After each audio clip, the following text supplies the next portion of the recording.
Hey, my life with CPS, total nightmare. Anyway, yeah, Dr. Dre I was talking about, and I was talking about Snoop Doggy Dogg doing that Chronic. You know, it's amazing, you know, all these artists talk about drugs, like Fredman, and I like him a lot. But I do have to apologize about Jay-Z because Jay-Z does not talk about drugs.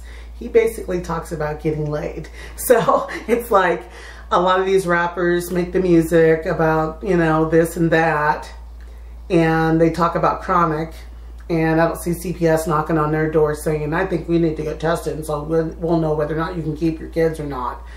But at the same time, I do like the artists. I do like their music. I love my Tupac. I'm going to always love Biggie Smalls. I'm going to always love Big Pun.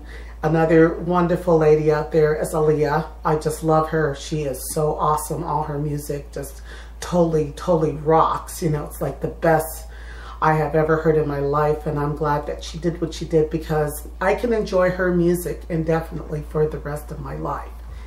And I do like artists that are no longer here on the earth, like W.C. Fields, Clark Gable, Marilyn Monroe, of course, James Dean.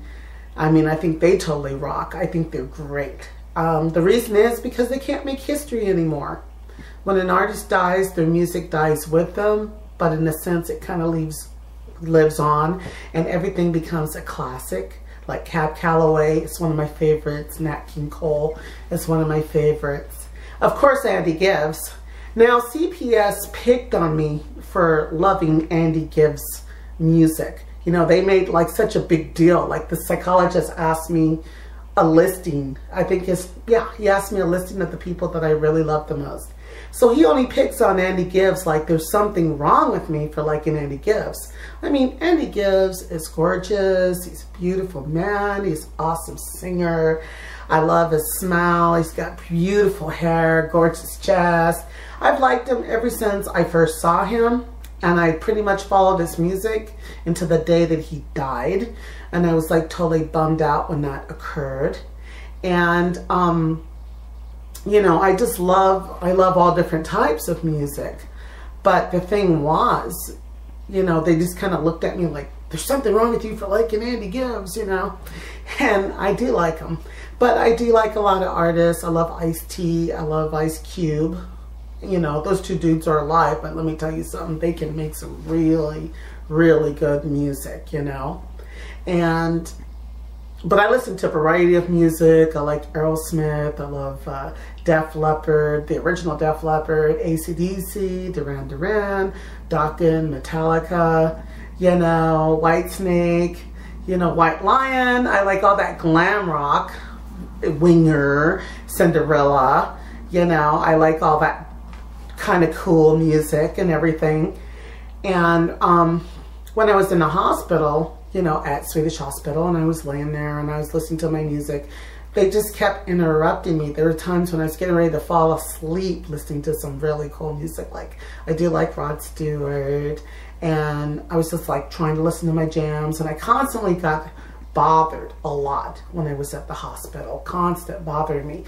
But when I was at home, it was like, okay, I could have my peace and my quiet, my relaxation, and sleep whenever I can. When me and my boyfriend weren't talking to each other, we weren't really socializing, but we came to an understanding. A lot of times I just made sure that he got my free tickets for the movies. And what I did was just send him out to the movies constantly so we can go and check out all the movies. Because when I first met him, he was like paying to go see movies. Like, I think the first movie that we were going to see together was Attack of the Clones. And of course, I love that movie, of course. And he's like, well, it comes out on Friday, so I'll take you to the movies. And I'm like, well, I've got tickets for today, which was like on a Tuesday. I said, let's just go see it for free. You know, I get my free movies from a place called Warren, thewarrenreport.com. You just pay like 20 bucks a year and you can go to free movies. 20 or 30 bucks, something like that. And, you know, he's like, oh, okay, you know, because he was all excited about just going earlier. And you know, whenever I got a movie that he liked, I would call him and we'd go. And that's when we first really started dating. But later on, when we weren't really talking or communicating, I, you know, was like on bed rest because I was pregnant with our baby. And I sent him all these movie tickets. And so he can go, he could take a friend with him because it was a pass for 2 people. Well, anyway, when we first started talking to each other after the birth of our daughter, the nurse was just like listening into our conversation. I was asking him, what movies did you like? What movies you didn't like? What movies appealed to you? Which movies did not appeal to you?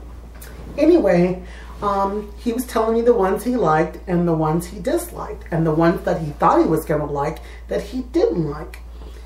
And so the nurse was listening in on our conversation, and she was writing down, they fought about movies. They had a fight about movies. But it's like, just a minute. You're listening in to our conversation.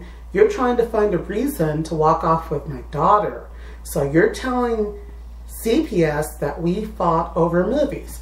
Now, when you pay $30 for the WarrenReport.com, it only cost a total of 10 cents a movie.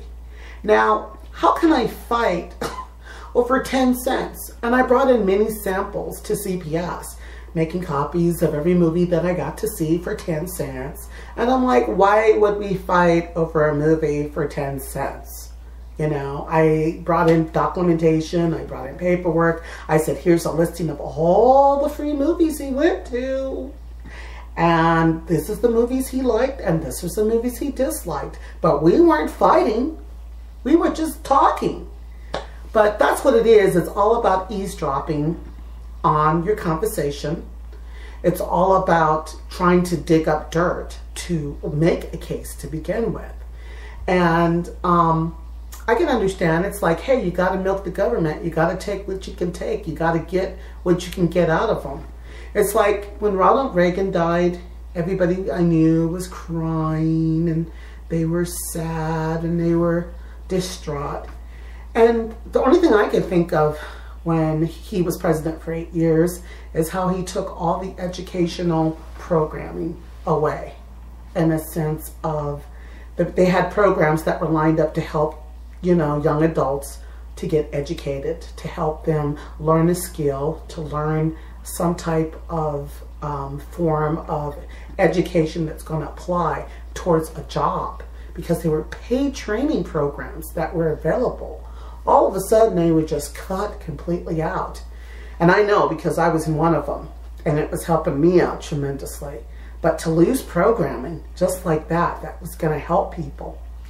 And then I noticed that a lot of businesses went underground. Like a lot of people out there I knew that had businesses for 20, 30 years all of a sudden lost their businesses because they weren't bringing enough income, they weren't really stimulating enough, or they weren't keeping the people interested and keep things going. So I kind of noticed that happening. And then later on, it was like, hey, this is not a good president, because I loved Carter when he was in the office. He was doing a lot of good things for people. He was helping people out tremendously. It seemed like he had a really good heart, and he was very honest, and he was very caring. But then when Reagan came in, it was like I could see a lot of bad things happening to the economy. I could see it for myself. And you know, when he got shot, I remember the day Reagan got shot, and I was at a really nice little restaurant eating dinner, and it was a little dance club connected to that. And all of a sudden, I mean, people